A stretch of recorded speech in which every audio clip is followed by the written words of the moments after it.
నగరం జిల్లా రఘు ఇంజనీరింగ్ కాలేజ్లో టీచర్ను చెప్పుతో కొట్టిందో విద్యార్థి. కాలేజీలో ఫోన్ మాట్లాడకూడదు అనే నిబంధన కారణంగా ఫోన్ తీసుకుంది టీచర్. ఫోన్ తీసుకుని ఇవ్వట్లేదని ఆమెతో వాగ్వాదానికి దిగింది.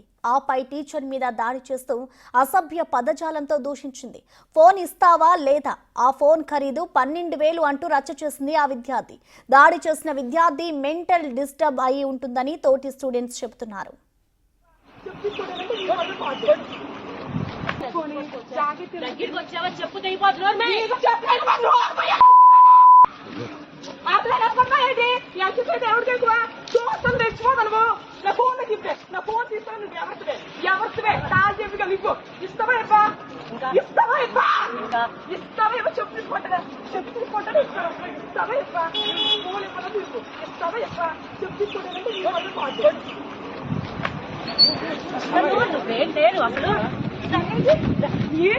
పట్టుకోండి అమ్మాయి నచ్చండిగా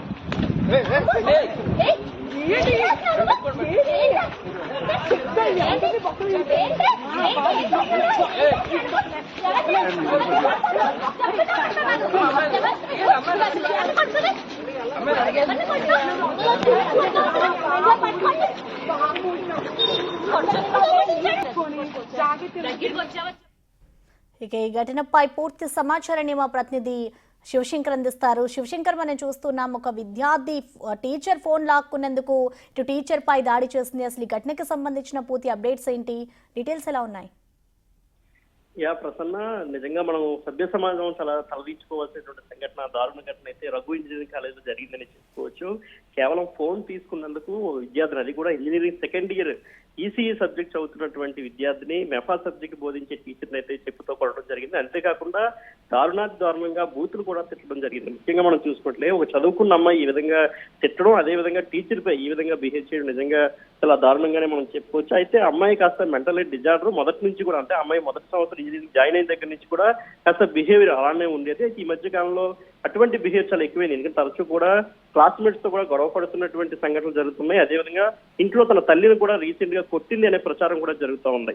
మరోపక్క మనం చూసుకున్నట్లయితే కాలేజీలో మొత్తం స్టూడెంట్స్ అందరూ కూడా ఎక్కువ క్యాంపస్ లో ఫోన్ మాట్లాడకూడదనే నిబంధన గత కొన్ని రోజుల క్రితమే కాలేజీ యాజమాన్యం తీసుకొచ్చి సర్క్యులర్ కూడా జారీ చేసింది. దాని ప్రకారమే సదరు ఎవరైతే మెఫా టీచర్ ఉన్నారో ఆవిడ ఈ అమ్మాయిని క్వశ్చన్ చేసి ఫోన్ లాక్కోవడం జరిగిందనే అయితే కూడా అక్కడ స్టూడెంట్స్ చెప్తున్నటువంటి పరిస్థితి అయితే ఉంది. సో ఆ ఫోన్ లాక్కున్న తరువాతనే వాగ్వాదం మొదలైంది. అయితే అక్కడే ఉన్న చాలా మంది స్టూడెంట్స్ అక్కడే ఉన్నారు, టీచర్స్ కూడా ఉన్నప్పటికీ కూడా అమ్మాయిని ఆపకపోవడం నిజంగా దారుణంగానే మనం చెప్పుకోవచ్చు. Prasanna, right, thank you Shivshankar.